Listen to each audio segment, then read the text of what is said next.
Let's get started. Welcome everyone to the CDHY Seminar series. And we are continuing, I think we have a couple more left for this semester.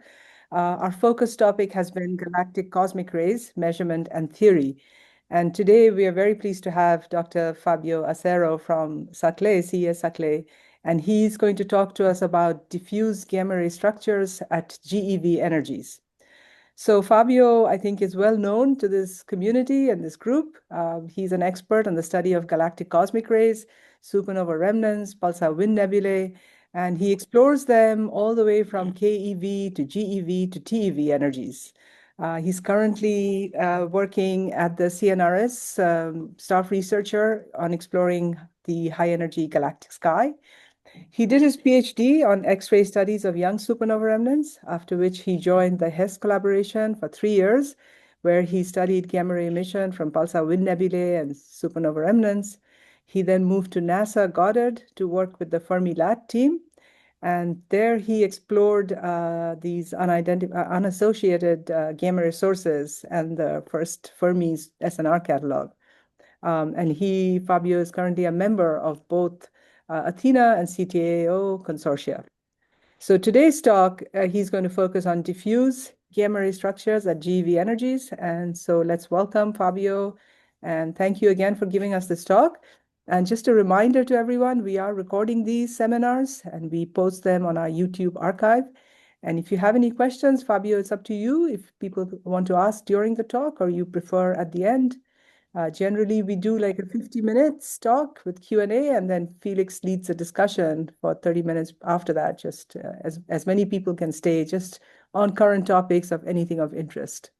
Okay. Okay. Well, if there are some quick questions, we can have them during the talk, but then maybe more discussion at the end. If some people need to leave at the hour, it's maybe better to finish. Yes, exactly. It is exactly our approach. What we do, questions and then only discussion. Yeah, okay. But if there are some quick question of one point that is not clear, or maybe something that I misinterpreted, feel free to. No, quick means as much as possible, and then after we finish, we start the question. We don't interrupt the questions. All right. Okay. Wonderful. So please go ahead. So thank you, Reshmi, for the introduction, and thank you for the opportunity to give that general seminar. So as Reshmi introduced, my expertise is on the galaxy in general, in higher energy sources, originally in supernova remnant, P-wind, extended sources in general. And this seminar is not going to be about my usual supernova remnant only presentation, although there will be some, of course, at the end, but it's also going to introduce the diffuse structure. And as you can see here in the picture, the idea was to go from the very large scale, then to the Fermi bubble scale, then to the outflow scale, then to the supernova remnant scale. So going a multi-scale approach of the multiple components that are in our galaxy.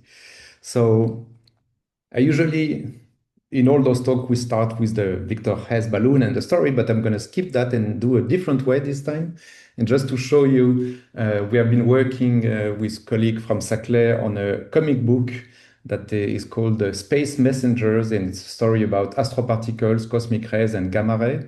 And so it's an outreach project. And so now I can show you that slide about Victor Hess, but in a different flavor as the usual way.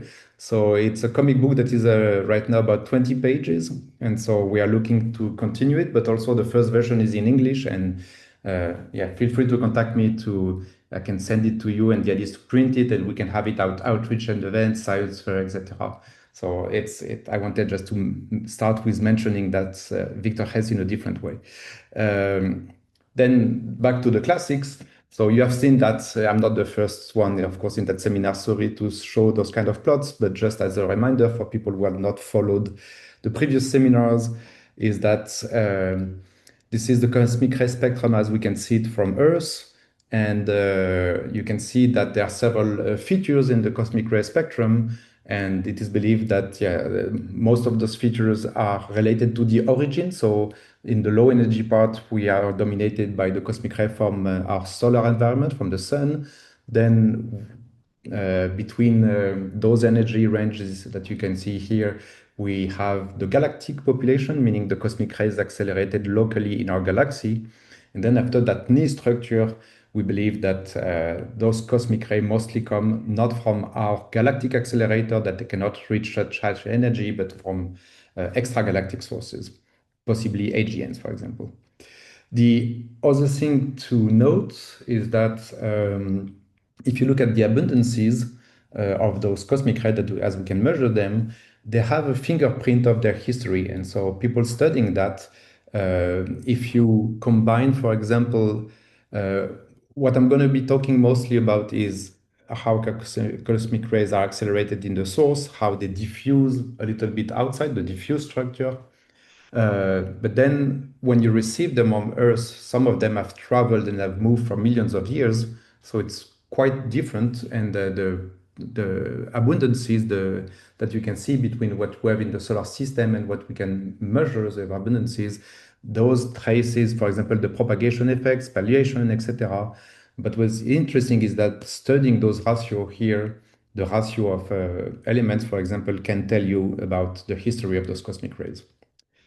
So also, what is interesting is why do we want to study cosmic rays in the first place, besides just high energy astrophysics? And so one of the things is that we always tell that cosmic rays are important part of the energy budget in the galactic ecosystem. But recently, I found that article that was interesting, in which they do cosmic formation of galaxy structures simulation, in which they inject cosmic rays or not, and so they can see the impact of having cosmic rays in the simulation of the galaxy. And so here you have a numerical simulation where you have a large-scale filament on which a galaxy will be formed in the cosmic web. And if you zoom in here in that simulation, they show the energy budget in that galaxy, and they show different slices in this on the right-hand side, where they show, for example, what the galaxy looks like in the temperature map, in the density map, the magnetic energy, but also the cosmic ray energy that you see that is contained in those objects. So here, that's interesting to see how cosmic ray play a role and what is the fraction of in the energy budget. And then in this same paper, so they carried out a numerical simulation in which you do just hydro, that I don't show here, then MHD, then cosmic ray and MHD. And I will show you here, the top panel is just MHD, so no cosmic rays in the simulation, and the bottom panel is cosmic ray and MHDs. And you will see density map, so you can see that the top panel is from the top of the galaxy, and then from the edge, the bottom panel here of the density, with or without cosmic rays. And so you can see immediately that the shape of the galaxy that you can form really depends, is strongly influenced by the presence or not of cosmic rays. And you can see that its size, even the shape of the spiral arms and the structures are different.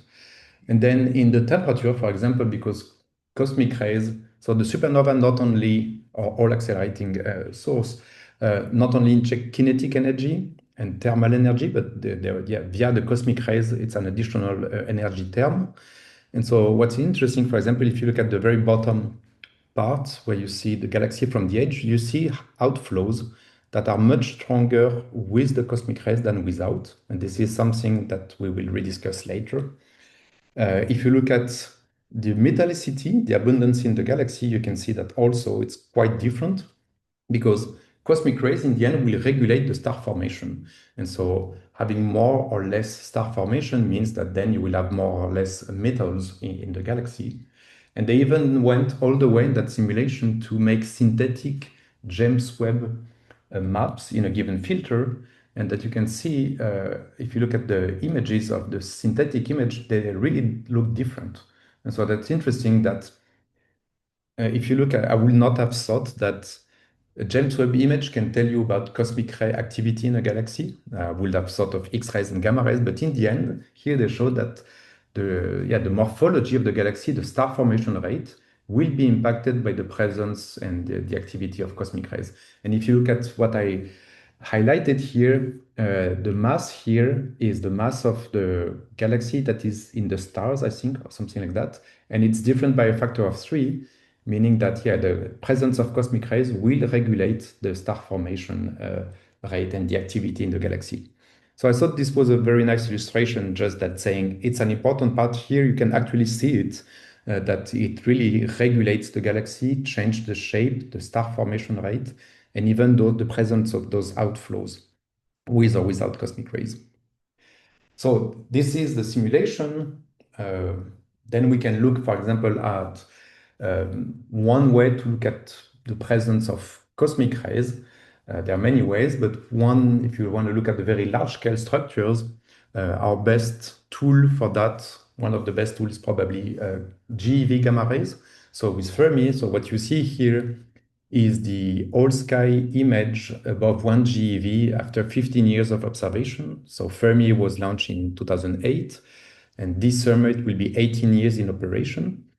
And so what, of course, the number one feature that you can see on that image is the galaxy disk. And so this is the brightest source in Fermi that we observe is the galactic disk, which, as was mentioned in previous talk, is the interaction of cosmic rays with the gas in the galaxy. And I will go back to that in the next slides.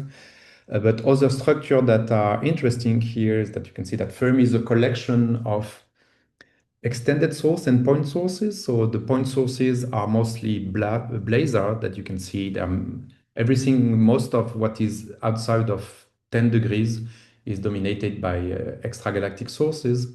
And then in the galaxy, the brightest source are the pulsar. You can see here the Vela pulsar, the Crab pulsar, Geminga. And then on top of that, you have some other diffuse structure. For example, if you look at the anti-center, you'll see a large structure coming out of the galactic plane. Those are nearby clouds, for example, the Orion cloud and the Perseus cloud, which are structures that are not so far away from us. And so we see them far from the plane, and they have an increased density of gas. And so we see them coming out of the galactic plane. And then you have some other structures. You see also the LMC, for example, here. And also the Cygnus region, for example, that is bright in that region where there are many sources in that region, including extended sources. So what I wanted to start is to say that our galaxy is like Matryoshka dolls, where you have a combination of diffuse structures at many different scales. And of course, what we see is just a 2D view projected of that. So this is what makes the job complicated in trying to understand and to disentangle one component from another, is that, you have at the higher scale, you have like on the 40, 20, 50 kiloparsec scale, you have the galactic disk from one from one side to the other of our galaxy, and which is, as I will go back, represented by cosmic rays interacting with the gas. Then at a large scale feature, we also have the Fermi bubbles, and I will present them later on. Then at a smaller scale, below 1 kiloparsec, recently there were quite interesting discoveries about outflows, for example, around stellar clusters, and Westerlund 1 is one very interesting case where Westerlund 1 is this stellar cluster that is very tiny in the center, and then Fermi has detected this gigantic outflow that is probably the accelerated particles that stream downside, because then there is the galactic plane in the center, so it's a density gradient, and that you can see here. Then at the smaller scale, we have pulsar halos that have been that are still a hot topic, trying to understand those very extended sources and around, like for example, the Geminga and Monogem. Then, the around 10 parsec scale, then this is typically the size of the supernova remnant, for example, either young supernova remnant like RG 1713 or older objects like W28 here, where the cosmic rays are escaping and interacting with the supernova, with the surrounding molecular clouds. And then if you go down to even smaller scale, then you have the young P winds like the Crab or many others, in which you have the electron and positron injection really close to the accelerator. So I think this gives you an overview that we have a multi-scale problem, multi-scale components. Some of them are accelerating hadrons. Some, like the pulsars and the p-wings, are mostly accelerated electrons and positrons. But all of them will release that at some point into the galaxy, and this is what will feed the sea of cosmic rays that is then observed at a large scale via Fermi. So if we start with the Fermi, the larger scale, so I'm trying to go in that talk from the largest Matryoshka doll, then going down inside and inside. So I will start with the largest one. It's the galactic diffuse interstellar emission. And I wanted to show that plot because it's interesting. It shows a little bit the history and how far where we started and where we are right now. Probably in the around MeV, GeV gamma rays, the galactic plane, galactic center and galactic plane is probably the oldest gamma ray source. You can see that it was first detected with the OZO-3, the mission in the late 60s, at least in the galaxy. And then you can see the image here of the telescope SAS-2, where, of course, the sensitivity and PSF was not great. And mostly it's hard to here even say that you have one point source.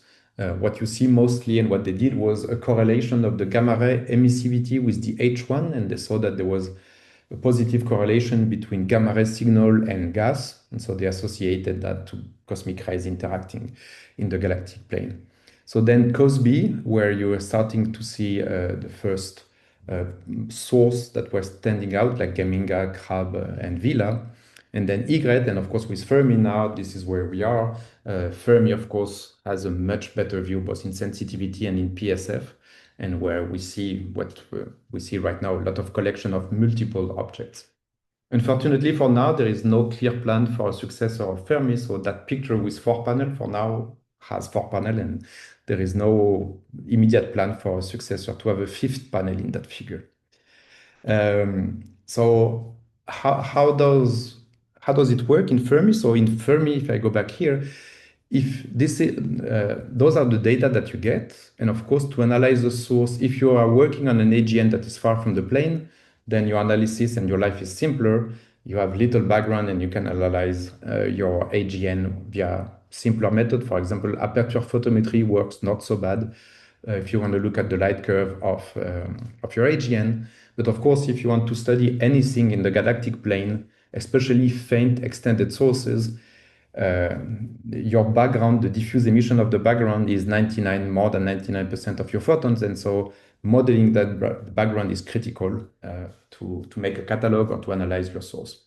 So the way it works in the galactic diffuse model that is provided by the Fermi collaboration is the following, is that the diffuse background will be modeled assuming a cosmic ray proton distribution, a cosmic ray electron distribution, a radiation field to produce the inverse Compton that are derived from the Galprot model, and then gas distribution information. And so the way it's done is that it was built with a galactocentric model in which you have rings, so rings from 0 to 1.5 kiloparsec of H1, another ring, etc., etc. So you have this ring structure model using a radio tracer of H1 and of CO, and then those models, then you have you have the cosmic ray protons, and then you have some recipes to transform H1 brightness temperature to a gas density, for example. And of course, here you have many parameters that you can fit, but the idea is that you will try to fit that model to the data and give a galactic diffuse model that is the best representative as possible as what you observe. Of course, there are some difficulties along the way, is that not all the gas is well traced by the H1 and the CO. You have what is called the DNM, so the dark neutral medium. So it's H2 material that is not well traced by the CO for many reasons. But there is a way to go around it, and so the workaround is to try to use the dust as a tracer, so you can have dust information. The problem is that the dust doesn't have, it's not an emission line, so it doesn't have a velocity. So you lose the 3D information. For the H1 and the CO, you have a line, and in radio, you can try to place that in distance. And so the Planck information and the infrared information can also be used to inform that. But what's interesting also is that the gamma rays in Fermi doesn't care about whether your gas is ionized or not, or whether it's traced by the CO, it has photoionization or not. So the gamma rays will trace all the gas. So we can also take the problem in the other way around and study the DNM via the gamma ray emission from Fermi. Then there are some large-scale structures that are interesting. And so, for example, LU1 and in particular the Fermi bubble that I will discuss further. And so they were added also in the galactic diffuse model that is provided by the collaboration that most people use. And also very large structures that were showing residuals were also added in the model. So be careful if you do a Fermi analysis and you are studying a source that is like 5 degrees extended, it may be already included in the model as a residual, as a patch. And so be careful with that, and then you need another diffuse model if you want to do that. So what is the spectral properties of this gas in general? So you can see here in proportion that most of the diffuse emission inside or a little bit outside of the plane is dominated by the pi zero and the Bremsstrahlung emission on the H1 gas. Then there is the inverse Compton, and depending if you are in the galactic plane or slightly higher, of course, above 10 degrees, the inverse Compton becomes more important than in the galactic plane. And so, yeah, so this is just to show you, yeah, that, as I was saying, most of the emission, and yeah, the total, the black line is the total gamma ray observed. So you can see that even without talking about individual point sources, the vast majority of your signal will be dominated by those diffuse components. So they play a major role in Fermi, of course. So as I was saying, please keep in mind that the Fermi model is not perfect, especially now. If you do a Fermi analysis now with 18 years, 17.5 years of data, and you want to go down at low energy, the PSF is very large. And so it's hard to disentangle components. And you can see here in that image, this is the data, the model and the residuals from the diffuse model, including the point source. And you can see that the model is not perfect everywhere. In most cases, it's greenish, so close to zero residuals, but there are some regions of the sky that are more complicated to model for different reasons, either because we are missing some of the gas or because we are the assumed cosmic ray density is higher or lower than what is expected. And just to say also that there will be a new diffuse model that is in preparation for quite a while now, but that will come jointly with the release of the 5GL catalog that is planned soon. So another way of doing this modeling is there have been several studies doing this Bayesian variational inference method that are quite interesting. And the idea is that you try to recover the structures without having a template in the first place. So in the previous approach, you need to say, here is the H1 gas, I will model it, I need gap prop, etc. So I need a lot of assumptions. Here in that approach, the idea is that you provide the parameterized way of distributing point source and diffuse emission in your model, and you will fit that. And you will recover something that is the model that you can see here, but without providing H1CO Planck gas map. And so what you recover then is one component that is the diffuse component, and the other one, the point source, that are well separated. And in that way, you can see that, for example, the Fermi bubbles are quite well recovered with that method, much better in a way that when you try to get them via templates, because here you don't need to supply a template. And you can even go further. You can go semi-blind. You can also have some components that are physics informed. And so, for example, here in that article of Platts 2023, they used the Planck map to inform of the component.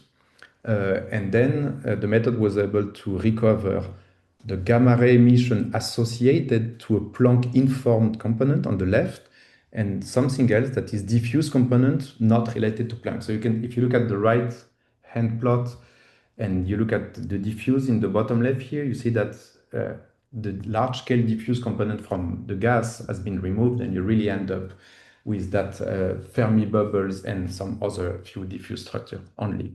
So that's quite interesting, and that's a novel method, and that as I will show, this is quite interesting for the Fermi bubble approach. So the Fermi bubbles in general, so this is something that was detected a few years after the mission in 2010. It's those giant bubbles north and south of the galactic plane. They extend for about almost 40 kiloparsec north to south. They have quite similar spectral properties in the north and in the south, as you can see here, slightly different with new methods that I will show later. They are very sharp. So you can see this is the profile along one of the edge. So they have a rather sharp in less than 1 degree. You have a sharp edge in the bubble. A month ago, I saw that paper coming along where the Dampe satellite, also with 8 years of data, made a paper where they confirmed that they also see the Fermi bubbles in the residuals that you can see in the bottom left plot. So, and if you look at the spectrum, they have a spectrum that is quite compatible also with the Fermi one. So from a different instrument. So that's quite interesting to see that they are quite compatible. So now the question of the origin of those bubbles. So this could be an entire seminar. So I will skip here and try to summarize it. So there are two main scenarios. So one possible idea is that there was an outburst from the central black hole, Sagittarius R star, several million years ago. And this outburst could have been due to like an AGN-like phase or maybe a tidal disruption event that would have triggered jets, bipolar jets, or injection of energy in a bipolar form. And the alternative scenario is that maybe at some point there was some point in the past there was an intense star formation event or continuous star formation event in the galactic center where the collective power of thousands of supernova will create a galactic wind that will be launched like this, starting from a chimney in the galactic center. And so, for example, in those simulations here, MHD, I think, simulation, where they show here the gamma ray emission, assuming an hadronic scenario or leptonic scenario. Here, this is in the star formation scenario. You can see that they can reproduce the size of those bubble, more or less the shape.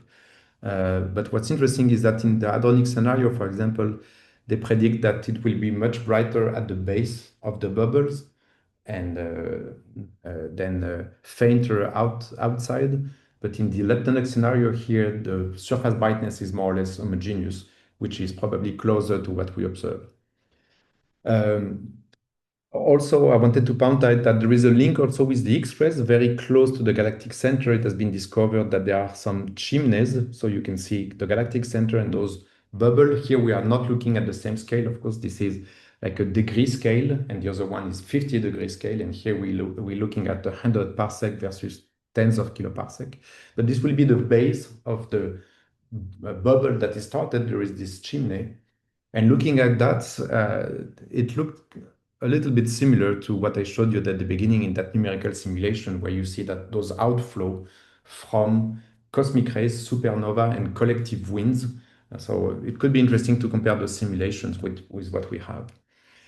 So there was this also very recent paper last year that using the 3D decomposition of Platts 2023, they were able to do an analysis in a different way without a template of, for example, if you assume that there is an exponential cutoff power law and you use the NIMA radiative package and you do a leptonic or hadronic fit of the Fermi data decomposed via that method, you can fit the amplitude, the power law index, and the cutoff energy in every pixel. So what's different in that method is that you can do it pixel by pixel, Whereas if you do Fermi, you can do north and south, or you can take north and split it in 4 bands. So it's much more bigger pixels. And here you can do it really at the finer scale. So this is the first time this can be done at such a scale, small scale.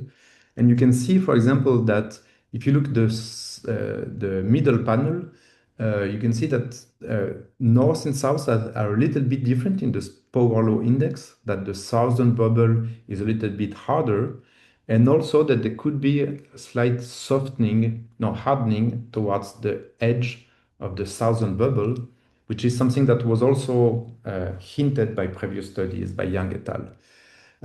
And in this article of Tank 2025, they mentioned that this will disfavor the injection from the galactic center and maybe will favor the fact that you have no cooling, no evolution, or very low evolution. For example, if you look at the northern bubble, there is not a lot of cooling evolution as a function of distance, and the distance are huge. So if in order to maintain that, you need to have in situ acceleration so that the electron population doesn't cool from the galactic center. And so also, you may have seen that image in which those large-scale structures could be also connected to the E Rosita bubble. So this is a larger scale structure.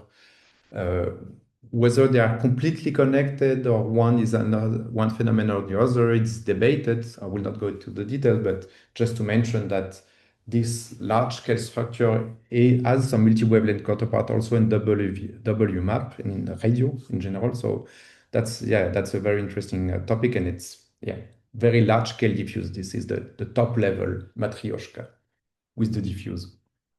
Another thing that you can do is, as I mentioned, you have many clouds, large-scale structures, giant molecular clouds in the galaxy. And you can use them via the gamma rays as local parameter of the cosmic ray density and the cosmic ray properties. And so this is what has been done in that study by Felix, where if you look at different clouds, so Orion, Taurus, Lupus, that are distributed throughout the galaxy, there are different galactocentric radius. And so you can try to reconstruct the cosmic ray spectrum in situ using those clouds.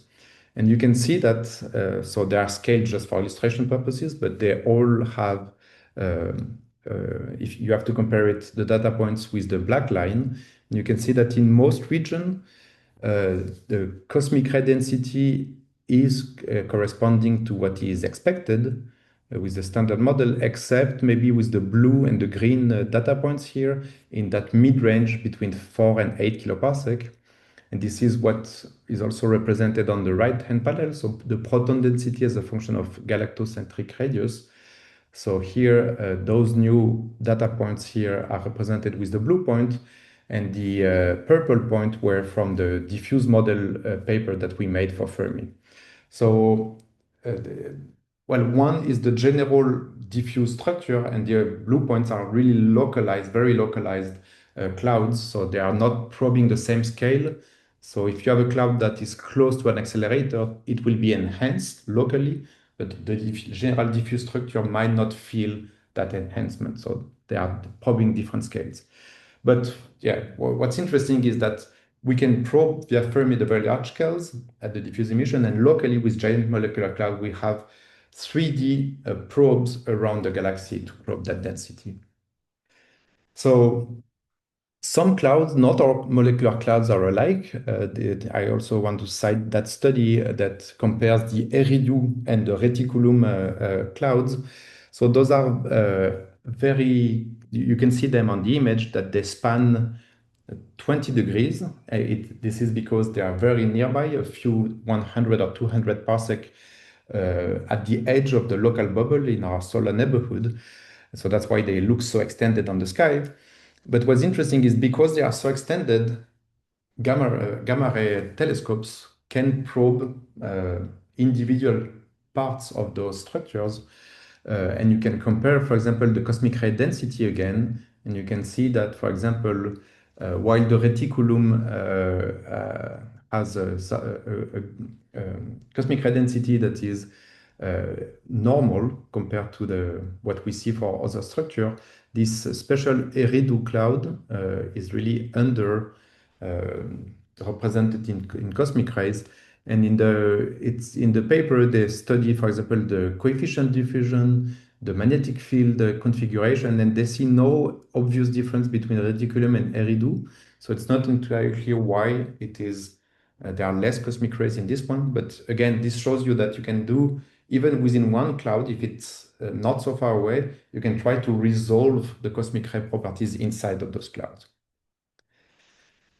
So now moving to again another scale here, so the stellar cluster. So I briefly alluded to the stellar clusters, and one of the best examples that we have in our galaxy is Western Lune 1. So Western Lune 1 is the most massive and nearby galactic cluster, which totals about 10 to the 5 solar masses in the cluster. So the cluster itself is very small, maybe a parsec scale. And what you are seeing here, this is a Hess gamma ray image.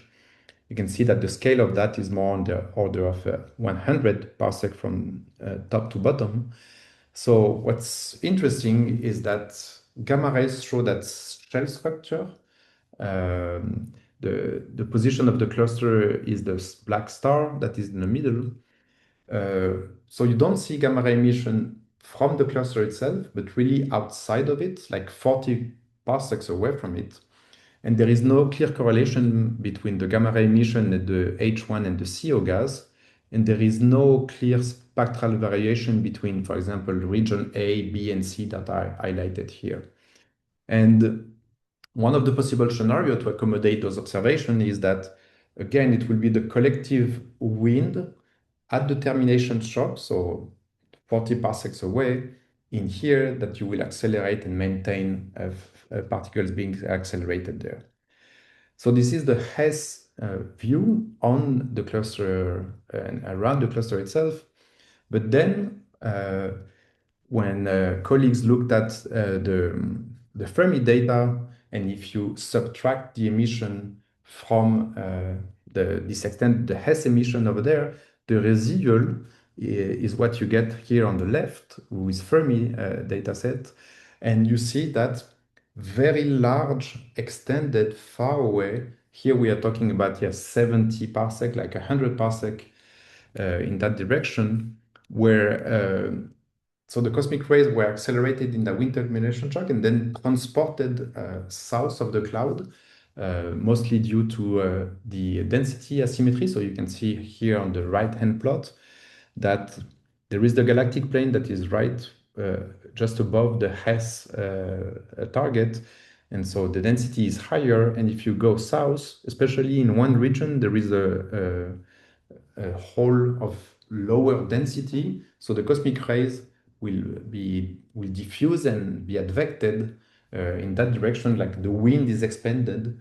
And so this is what is creating that large scale structure.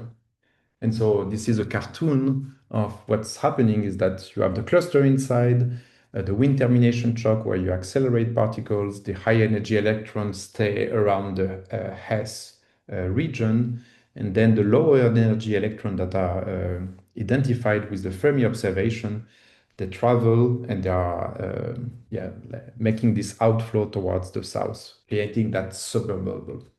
So what's interesting is that we see here one very good case, but it's probably that there are other structures like that in the galaxy, not as bright because Western Lune 1 is the most massive one, but it shows you the connection between local acceleration, diffusion, and at some point being diffused throughout the galactic plane. And so what was also interesting is that you can measure via the Fermi data the electron energy densities in cosmic rays in that region.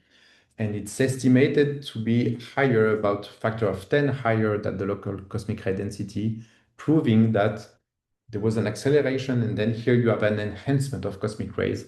And this is typically what was discussed in the previous slide, that some clouds can have a deficit or an excess in some cases if you are close to an accelerator.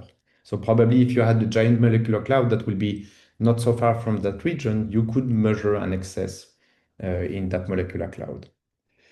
Then if we move to other type of objects. So zooming down again to smaller scales, if we talk about supernova remnants, so there are many ways of categorizing them, but one way, at least from the TeV gamma ray point of view, is that you see some objects that have a shell morphology that you can resolve in a TeV gamma rays. So those are the shell-like supernova remnant, like Vela Junior, like G1713, S1006, etc. And then you have other objects that are usually older, for which we are seeing that they are interacting with molecular cloud, like, and Giada last seminar mentioned quite a lot 443, WT8, and other objects like that. So from the spectral perspective, you can see that there is a clear spectral different signature between those objects, where you have some middle-aged objects that are mostly peaking in the GeV band and that are faint at the TeV band, and the other one that is the opposite, where they are faint at GeV with Fermi and brighter in the TeV cosmic rays, the TeV gamma rays. And so, for example, if you look back at those plots from the Fermi supernova remnant catalog, if you look at them in the GeV age scatter plot here, you see that the young shell supernova remnant, they have a spectral index that is usually harder than the red points that are older objects. And this could be explained if, for example, you have a change of dominant emission mechanism or different zone properties, because, for example, in Fermi, if you have a harder spectral index and a softer spectral index and you're dominated by hadronic emission, they will be brighter and they will also be softer. And then in Fermi, if you are lobdonic dominated and you have a hard spectrum, they will appear like that in the plot. So that could be an explanation. And if you want to make, it's probably not a picture that applies all the time, but time evolution of gamma ray emission from supernova in general, it could be that when you're very young, like SN87A, we see in X-rays and with Hubble that the shock has interacted with the synchrostellar medium with those ring structures. So we know that there is high density here, and we have not detected any gamma ray emission from 87A, but we expect that fraction of it will be possibly hadronic because we know that there is high density.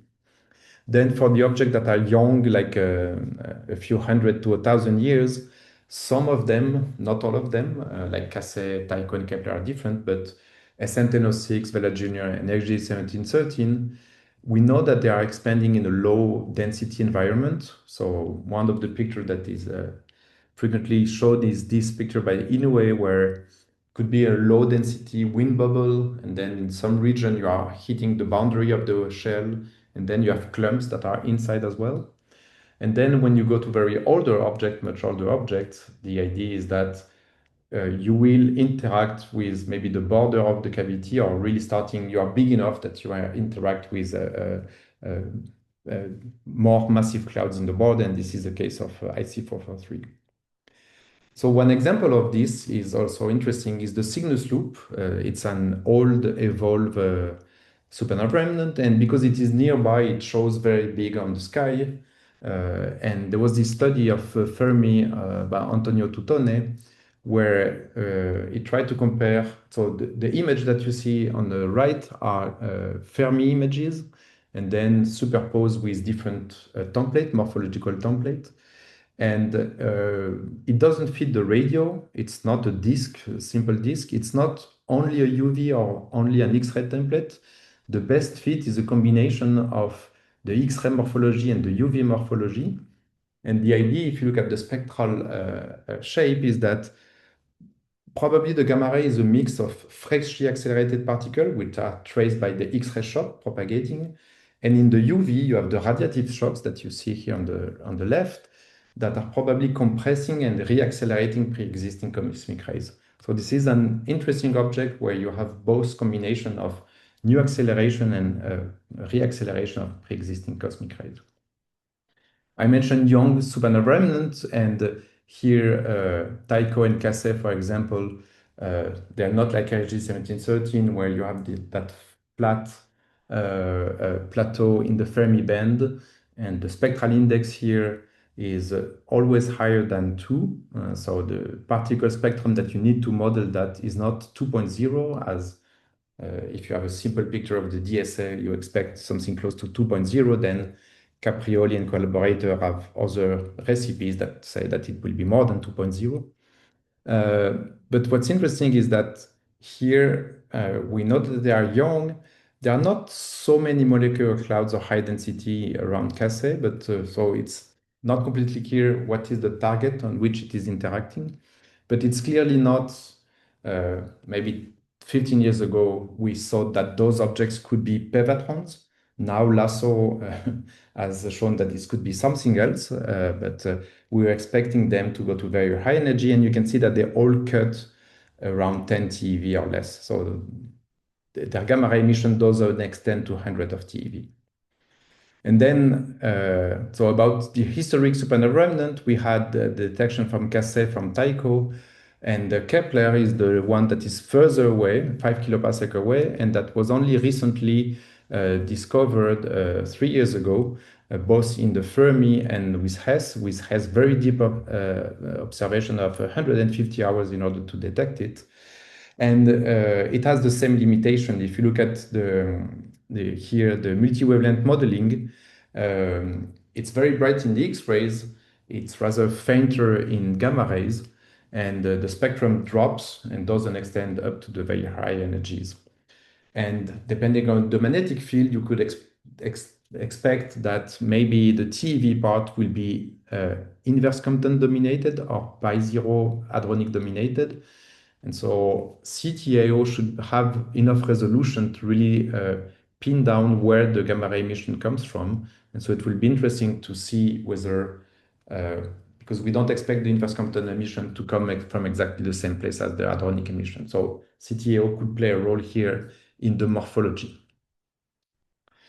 Then, talking about those large extended objects and diffuse, I want to make a little sidestep of X-rays, because here there is something interesting in that object. So this is XG1713, one of my most studied objects throughout my career.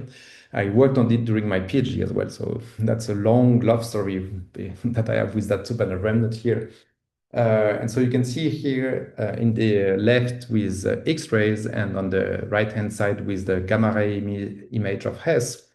So this is a young object, about 1600 years old, about 1 kiloparsec distant. It has fast shocks, about 3000, 4000 kilometers per second. Low density, we're talking about 10 to the minus 2, 10 to the minus 3 per cc of surrounding density. It's the brightest TeV supernova remnant. It's in X-rays, what you see on the left is mostly synchrotron emission also as well. And it has been studied quite a lot also for the interaction with molecular clouds, with non-dense data, for example, in CO. And you can see here a CO map aligned with the X-ray image. And so you can see that there is at large scale a correlation, but if you look precisely, it's more an anti-correlation between the distribution of the gas and the X-ray map. And in particular, one clump that interests me is the region C that you can see here. And it's quite interesting because this is, I think, one of the regions where we have the best evidence that there is interaction between the shock and the clump structure. And if you look at those panels, so left is the X-ray image, and then all the other panels are radio tracer of density. And you can see that there is a clump here that is quite visible, even detected in CS, that traces the densest part of the cloud. And if you make a radial profile of that, you can see that the X-rays peak in the center and then the CO really on the side. So there is no more, it's not enhanced in X-rays at the position of the cloud. It's like if it was going around it. And in fact, this is interesting. This is what the simulation were showing, that this gas anti-correlation, if you look at different energy bands, there is no energy dependence in X-rays. And at high energy, where you don't have absorption or you don't see any energy dependent, so probably the higher energy electrons do not penetrate better than the low energy electrons in that region. And if you look at the numerical simulation, the magnetic field here is increased when the shock wraps around the clump. And so it is creating maybe like a shield, a magnetic field shield that prevents the cosmic rays really from entering it. So that will explain maybe this anti-correlation. And what is interesting is that this clump structure in radius is about 200 parsecs. So it's it's smaller than 200 parsecs. The clump itself is about 100, which is too small for the SPSF, but with the CTAO PSF, which is about 2 times better, we should be able to really nail it down and really focus and understand that region. So it will be an interesting region for CTAO. So yeah, in the Selvia Shelley's paper, there were some simulation of different energies, cosmic ray density, how they penetrate into the clump. And I think if we could have those simulations to generate synthetic X-rays and gamma rays, that will be very interesting then to compare to the observation of and probe the cosmic ray penetration into those diffuse structures in general. So yeah, and this is another example that the energy spectrum can change, of course, because here, not for the electrons, but for the protons, you would expect that they can penetrate with an energy dependence. And so this will modify the spectrum that you will observe.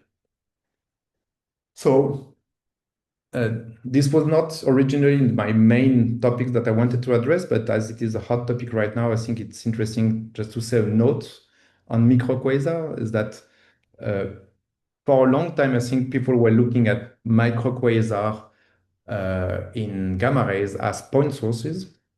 And in fact, the discovery of SS433 by several telescopes showed that we don't see gamma ray emission mostly from the binary object, but from the jets that it initiated in the large-scale diffuse structure. And LASO also has detected some of those structures. So here we're not talking about degree scale object like the one before, but as you can see here, it's smaller than a degree. But what's interesting is that there are many binaries in our galaxy. And so, as you know, there are many sources in Fermi or Hess that are unassociated. And so could be interesting to see how many of those sources unassociated could in fact be relic jets from previously active binaries. And so I think this is an interesting question that was not looked and not investigated before. And there is that other example where you can see those sources. They are not so bright in Fermi because the spectrum is really hard and it really extends up to PeV. But I think it's interesting to consider them as diffuse sources because it's another class of sources where all the extended sources will pile up at some point in CTA. So about CTA, quickly, I wanted to give you an update and the galactic prospect of what CTA can do for this topic. And so we usually, for CTA, we're showing artist rendering, but now you can see here the top picture for the northern array is not an artistic rendering. So this is a picture from February in La Palma, where the 4 big telescopes are the LST and the 2 smaller ones are the MAGIC telescopes. So they are all installed. The camera, there is one camera missing now that will be installed soon. And so soon all the telescopes will be ready. Then, of course, you need to calibrate them and commission them and understand them. But from a construction point of view, we soon have 4 telescopes ready in the north. And in the south, you can see 2 pictures from the southern side. On the right picture, you can see that the roads and the telescope foundation have started, and there are some foundation for the MST telescope in Chile that have started. So no telescope picture yet, but the infrastructure has started. And this should be a video. So this is to show you again in February. You can see 1 LST, 2 LST. Yeah, that's not the... And then, so they are all there. This one is missing the camera, but now I think it has been installed. And then the other telescope. So so I think we can say that CTO North, at least now, is becoming a reality. And by the end of the year, they will all have the camera being installed. And it's worth noting that with 4 LST, it's not the full CTR North array. 9 more LSTs will come, but it's already the most sensitive Cherenkov in the low energy band that is here. So there are many science projects that CTAO will lead that will be done with CTAO. One of them is the Galactic Plane Survey. And so the idea is to dedicate more than 1,000 hours over 10 years of observation to do a full scan with the northern site and the northern and the southern site. And this is a simulation of what it could look like. And so we will detect more than 400 sources in the galaxy when we know that we have about 100 today. And this is a pie chart of what we injected. Of course, we hope that the result will be slightly different and we will discover new kind of sources, but mostly it's likely to be dominated by Pulsar nebula and supernova remnant. And about supernova remnant, in this same simulation, we injected a known supernova remnant and synthetic supernova remnant, and the cross shows which one that we simulated were detected by the pipeline afterwards. And so you can see here as a function of distance and as a function of flux. So of course, it's easier to discover the bright ones. But you can see that some of them that we simulated in the simulation were detected up to 20 kiloparsec away. And we detected in a total of nearly 40 synthetic supernova remnants when we know about 10 today. And this is due to the almost a factor of 10 better sensitivity. And so we will be able to discover supernova remnant up to the other side of the galaxy with the CTAO survey. And the same thing about P-winds. In that simulation, you can see on the left, the little points, blue points are what was simulated in the galaxy, and all the color-coded points are the ones that were detected. And so you can detect new pulsar wind nebulae up to the other side of the galaxy. And it's about 200 new synthetic pulsar wind nebula that will be detected. And if you look at this luminosity E dot plot, you can see that we will detect 50%, we will be 50% complete in the detection of P winds above 10 to the 36 X per second. So, which is very nice, but which poses an issue is that with 200 extended source synthetic pulsar wind nebula that we will detect, this will create an overlap of sources of diffuse structure. This will contribute on top of the real galactic diffuse emission to a complex diffuse structures that we will see in the galaxy. And especially now if you add also extended emission from relic, pulsar wind nebulae, pulsar halos, maybe also microquasar. So it's really this whole collection of diffuse structure that will stack and that will make it difficult for us, a difficult job to try to separate who is who in that game. So that brings me to the conclusion, almost right on time, 3 p.m. So that the gamma ray diffuse emission is present really at all scales from tens of kiloparsecs to parsecs, starting from the diffuse emission, the Fermi bubbles, and then zooming in to diffuse emission at all scales. And I want to emphasize that this is a multi-scale interplay between the local accelerator and outflow that is feeding the galactic cosmic rays in the galactic plane. Then you have all the physics of the escape, diffusion, propagation, etc. And I think it was interesting for me to do the exercise to go back to the literature and see that example of cosmic ray simulation. And probably there would be something interesting to do in looking at those simulations and make synthetic maps and see whether they can look like the Fermi bubbles or other structures that we see. And also the Western Noon 1 outflow really highlight that connection between the local accelerator and the cosmic ray injection of the galaxy. There are probably other outflow structures that are out there, but for Fermi, it's a difficult job to try to extract them. And then for the outlook also for CTAO, CTAO will provide that in-depth study of providing new supernova remnant, also supernova remnant and club interaction, like in the case of RxG 1713, and also CTAO I didn't mention, but we'll be able to study the base of the Fermi bubbles. But as I mentioned, it will be a challenge also for us because we will have a collection of unresolved sources. And this is, I think, due to the fact that the sensitivity increased by a factor of 10, but the PSF only by a factor of 2 or 3.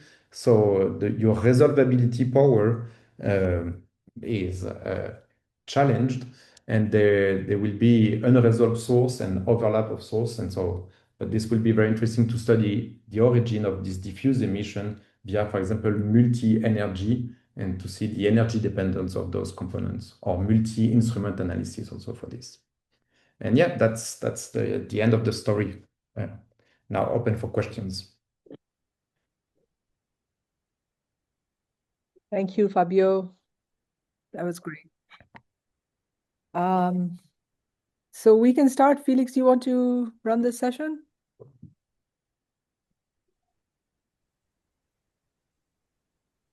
Probably we will start with questions. Yeah, let's do that. I see. We maybe ask to be some 15 minutes questions and 15-minute discussion. Yeah. So questions. Mr. Sumo. Yeah, could I go ahead? Yeah, hi Fabio, thanks for the great talk. So this is not something you talked about, but please allow me to ask out of curiosity. So last time, Giada Perron addressed the interesting issue of the cosmic ray electron to proton ratio, which the physical explanation is still poorly understood. And she mentioned the possible interesting evidence that this may be evolving in supernova remnants. So how much can we constrain the electron-proton ratio from the diffuse emission in different regions of the galaxy, and whether there might be variations? So that's a very good question. So I mean, constraining that ratio in the diffuse emission, so not necessarily in one source, but in the general right, outside of sources. So yeah, I'm afraid it's hard. Yeah, okay. In Fermi, there is clearly an inverse component, and you have a pi zero component that you trace from the gas. But what is then different is that in Fermi, you see all of that integrated. So although you make a 3D model of integrated rings, etc., in the end, it's hard when you integrate along the line of sight to clearly see Kp is one value, although it will be a 3D value, in fact. What you measure is the integral, and so then you could have a Kp that is this value far away in the galactic plane, and another one, and what you measure is still the average. So maybe local molecular clouds that are more local parameters could help you. Then constraining the inverse component of it is harder. May I add a few words about this question? So I think it's good to, if you are working around 1 GeV and below, that is relatively easy in the sense that, especially in the molecular clouds, but even without molecular clouds, Bremsstrahlung should dominate over the inverse Compton. And in that case, there's an absolute similarity between protons, pi zeros, and Bremsstrahlung, because both are cooled by the PP or Bremsstrahlung, so it doesn't change the spectrum. That is very nice, because independent, there's a strong cooling, but it doesn't change the spectral shape. So in that sense, and the cooling time for electrons is about 5 to 10 shorter. So then answer is straightforward. If you have total energy in electrons more than 5% or 10%, then dominate Bremsstrahlung. If less, then PP. And there's a standard, very traditional estimate that should be 10 minus 2. But of course, it's not, it comes from very old years from Ginsburg-Sharavatsky, but it not necessarily should be 10 minus 2. We know about that. Yeah. So that is so I think if we focus on GV part, maybe we could ignore inverse Compton and try to distinguish. And one thing is, of course, if you have below 1 GeV Hart spectrum, then certainly it's not pi zero. So I mean below pi, the GeV bump around 1 GeV, then if you have Hart spectrum, then this is electrons. So that is interesting and quite straightforward way to estimate electrons below 1 GeV or below 700 MeV and above 1 GeV. So that is actually, that comes from the old ideas from Ginsburg when on Saravsky, when you could distinguish to estimate ratio of electrons and protons. And it's good to go to these old papers to look if they are still correct, everything. Okay, sorry for interrupting. Other questions? Thank you. Paolo. Thanks. Paolo Lipari. Thank you, Fabio. Thanks a lot for your presentation. My question is about the large-scale diffuse flux. It's a question about the space distribution of cosmic rays in the galaxy. I mean, in the paper, maybe you addressed this, but I missed it. There is a famous paper, you are the first author of 2016, discussing the diffuse flux, where there is an argument that there is a gradient in the shape of the cosmic rays, with the cosmic rays become softer with galactocentric distance. And what about that kind of problem? What do we know about I mean, you discussed several times the density of cosmic rays, but of course there is not only the density, but the spectral shape, the distance of spectral shape. So I wanted you to ask about this, and more in general, I think that understanding the structure of the cosmic ray halo. I mean, I liked very much your discussion about the Matryoshka system and so on. But anyway, we have this general. Hello, you are moving another question. Do I understand correctly? No, I'm kind of developing my question. I mean, the question at the galactocentric distance, but I would like to Fabio to address it more generally. So how much the measurement are constraining the structure of the halo in general? And also, I think if you're talking about gradients in the cosmic ray, both density and shape, you could distinguish the gradient for protons and for electrons. In the standard model, you expect to have different space and distributions.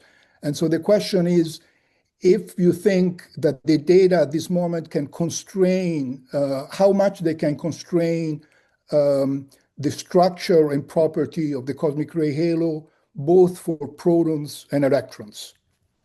Okay, so you're talking about the halo, not the Fermi bubbles, but like the cosmic ray. Well, yeah. Even if actually, it seems to me that the existence of the Fermi bubble actually are very important in any discussion of the halo. So the two things are related. And actually, I find that our community is not addressing properly the relation. I mean, Galprop, when you use Galprop for constructing models and so on, they do not include a modeling of the Fermi bubbles. And this seems to me a very serious flaw. Yeah. But in general, I'm talking about the halo, in the general structure of the halo, and also the distribution on the galactic plane. So if we look back at the Fermi map, I think what we, this is the halo. Well, I think at some point, as you mentioned, it's difficult to completely make a separation between the halo and where is the Fermi image, between the halo and what Fermi sees in general here. So and the bubbles. So you are right that in the 2016 paper, so we have a plot that is the density as a function of radius, then also the cosmic ray spectral properties. I don't remember at the top of my head how does the spectral evolution goes. I think you can do it. I think you can probe those. And as you know, there are other models than Galprop and that are treating that differently. I think what will really help is that for now we are has, for example, in the galactic plane, detects the diffuse emission, and LASSO also does, but making a joint fit of Fermi and another higher energy experiment in the halo, for example, would really help to constrain between electrons and protons, because you need a large energy range in order to have enough leverage to disentangle them. And so I think if you can combine them with LASSO or with CTA, then later on, that will really help in order to combine them and see the spectral evolution with a larger leverage than just Fermi. But what we know right now with Fermi, I will not be able to tell you what are the latest But let's be evolution of that. clear, nevertheless, I think it's better not to identify halo with Fermi bubbles. That was, we are saying, Fermi Yeah. bubble, the result of ejection from the galactic center, and halo is much larger strikes. I mean, it's very elongated structure, so it's quite different, especially when Fabio said that there is a kind of evidence that we see in situ acceleration rather than diffusion from the galactic plane, while halo is something different. Halo will be just you accelerate them in the disk, and then there is that halo, yeah, right? yeah, which we don't see there. I mean, at this Yeah. moment, we see that probably in Andromeda better, but Yeah. anyway, and then some other questions.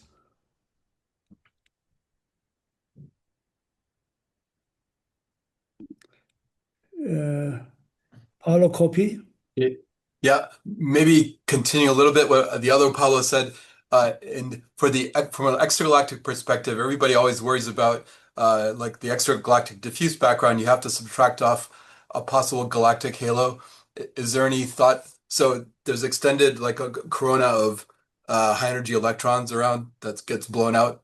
Is there any constraint or update on that? Because that's always been an argument for the extragalactic people. How much is actually local cosmic rays in some kind of halo? So it's a similar kind of question to the other You Paulo. mean a halo in close to the galactic center of? No. Like a halo. So there's an extended bubble of cosmic ray electrons around our galaxy, which you get from like these MHD simulations. You can get a blowout through chimneys and things like that. Yeah. So again, this is modeled right now in different ways. Probably what will be interesting in order to have, and this has not been done, is that all those template approach, the standard approach, have the limitation in which you need to input something in order to get something back for the template. This 3D Bayesian variational inference seems to have less priors. And so probably in those diffuse structure, but something interesting that I noted in those is that, for example, if you make a model and you want to separate something, one component that you say has to vaguely follow Planck. So it's really Planck in form. It's not a template. It's very different from the standard approach. And if you look at the right-hand plot, that is something that is not Planck thus related, you see the Fermi bubble, but you also see some other larger scale structures. And I think if you want to study the halo or some other structures like that, there's probably some information to gain from that image where you see something here that you don't see in the Fermi standard way of building the diffuse structure, because you need to have a prior and you're biased by that prior at the beginning. So Yeah, that's really interesting. Yeah. Huh. Rashmi. Yeah, thanks, Fabio. Great talk. You had a slide where you showed for the bubbles, hadronic and leptonic modeling, I think it was. yeah, this one. The one before. One more. This one. So these are. So this is basic. So if you look, the hadronic, it's a lot lower flux that's predicted. Can you just remind us of what we see actually in the, for the gamma So emission? this was a numerical simulation where you inject energy with the star formation here, and then I imagine that they have some prescription for the density profile and the radiation field along the bubble. And you're right that I didn't emphasize on the scale, but yellow in the hadronic is 10 to the minus 8, and yellow in the leptonic is 10 to the minus 6. So the picture looks similar, but the scale is not. So yeah, I imagine here that because of the low density that you have far away from the galactic plane, you probably have some hadronic emission, at least in that model, very close in the first 5 degrees. But then as soon as you get outside of the plane, above 10 degrees, the density drops dramatically, so that the hadronic emission is very faint, which is not the case in the leptonic model here. And I don't think here that there is in situ reacceleration in that case. It's just injection creating the outflow, because when I mention in situ will be that you have the turbulence and the shocks far away that will continue to reaccelerate the particles. So yeah. Maybe you could move to some discussion, and then during you could ask also questions. I mean, if Fabio is available, we could continue beyond maybe limit. So I want to say something about critical remarks about extracting cosmic rays from diffuse background using the column density, and they are double biased. In fact, the first bias is that the column density is not homogeneous. Some directions contributed to a couple of clouds, maybe 2 or 3 clouds. And in that sense, when you are deriving cosmic ray density, of course you are deriving cosmic ray density inside these localized regions, but not in entire galaxy. So that is so in that sense, Fermi, of course, is not sensitive, unfortunately, to have these too many clouds. But if you will have something like 10 times more sensitive than Fermi, then it will be many clouds we could use to derive locally within 100 parsec density. Then that could be, I don't know, Giada is still here or not, but they even calculated some with Silvia recently that what we could have having such a more sensitive instrument than Fermi. The second bias is new, that we now learned, but we are talking about the pollution of diffuse background by unidentified sources or result sources. And what means unidentified is not very clear, but what is now almost clear that cosmic ray propagate very slowly from the accelerators.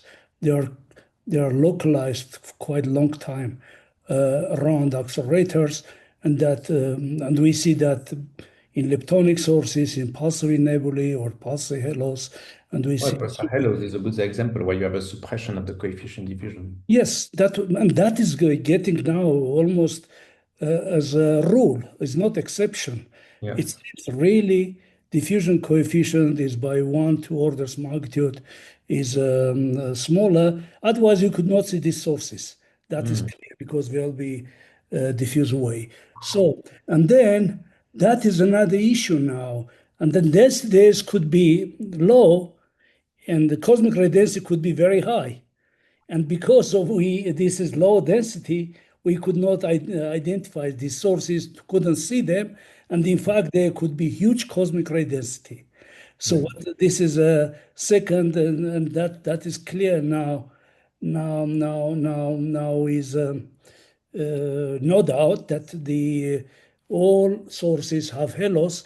For GV cosmic rays, could be some interesting difference from TV or PV, because, for example, for supernova remnants, they still could be confined, let's say up to 10 GV, 100 GV in the shells, so there could be deficit outside the shell. So that is, we have also taken into account how we escape. So the problem is very, very complex. And that will be best would be observationally do that.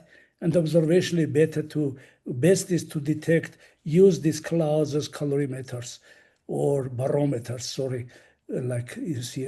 And then we measure, but for that we need much more sensitive instrument than Fermi. Well, that's why I think it's interesting to look at very nearby clouds. So those clouds, for example, are at the edge of the local bubble. And here, the good thing is that you have less integration effect. I mean, they are not far in the galaxy, they are very nearby.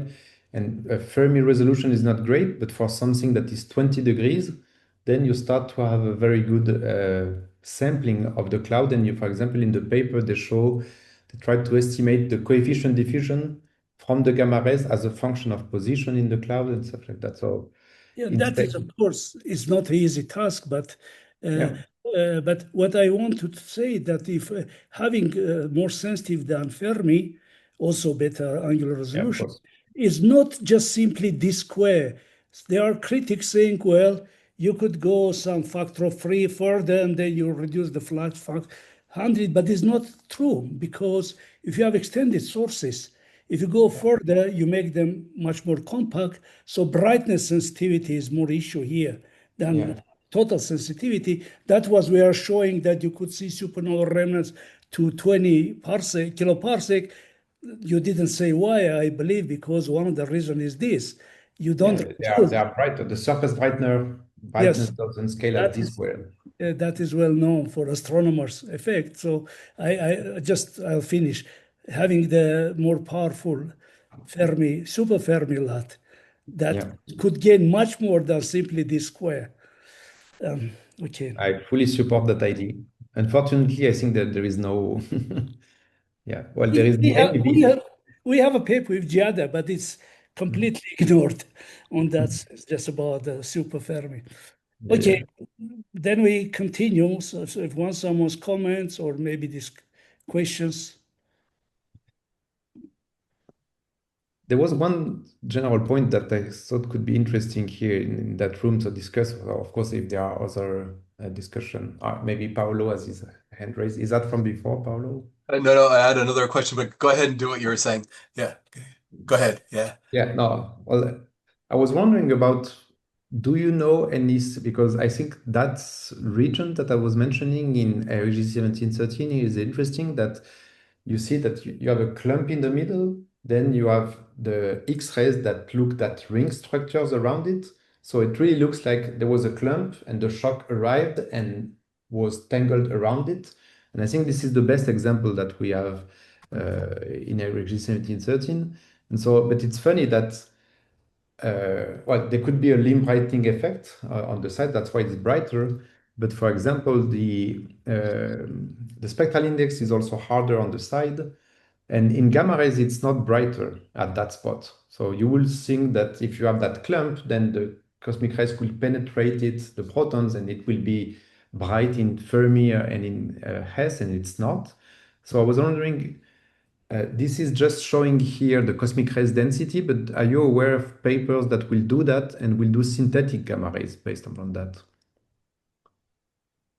Because then we could directly compare that simulation to see whether it's expected in TeV that we see a negative ball of no emissions, then surrounded by something around it, or?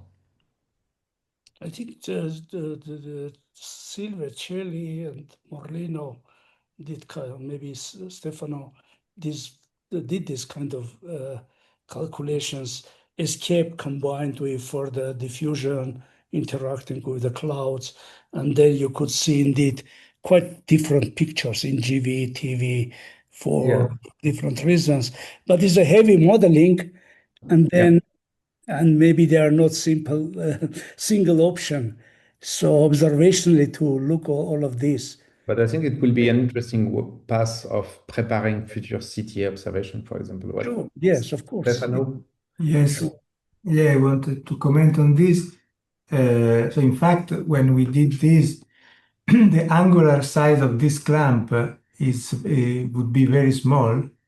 And so, I mean, you could not image one single clamp of this size, the one that we simulated. And so if you look at the paper, I don't remember which one, Celli et al. 18 or 19, I don't remember. We did some prediction for CTA, but not for one clamp, but for one angular resolution element, because within one angular resolution element in the line of sight, you can get several of these clamps. So I think that the map of one clamp would be too, I mean, these clamps are too small to be, is But for 0.1 example, watts. this one that we see here in CO, it's maybe 0.5 parsec, 1 parsec in But I diameter. think that if they are so big, let me think.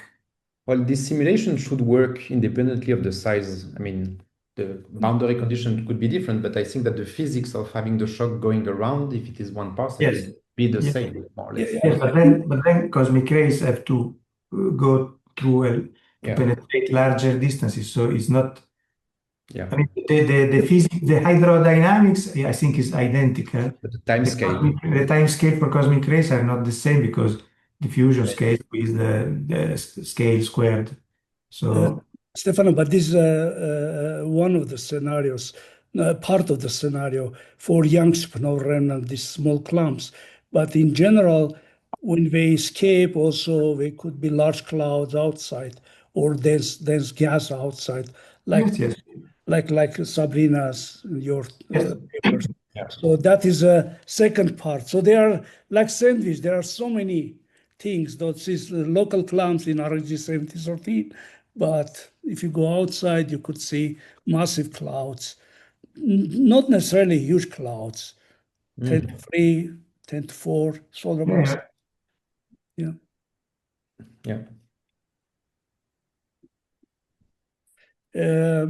Paolo wanted to ask a question, right? Yeah, maybe. I was just wondering, it's not exactly your talk, but in the old days, people were very interested in the SMC and LMC because they're relatively nearby as extra quote unquote extragalactic systems. Is there any update on that? And like the 30 Doradus region is a huge star forming region. I haven't seen the latest Fermi on results on that. Is there anything to be learned, for example, looking at the LMC, which is also a target for Hess? Yeah, so I looked at the literature, but then I didn't included them in the end in the slides. And so there are, of course, Fermi studies of the LMC, and from which you can learn, for example, about the same stuff, diffuse emission, cosmic ray densities, and you can do that also for, star formation galaxy, in which you can try to relate star formation rate, how much cosmic rays they have, etc.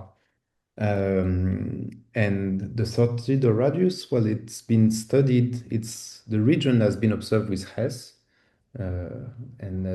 so there is this very bright P wind that is not so far away from I think 30 radius, and 157b.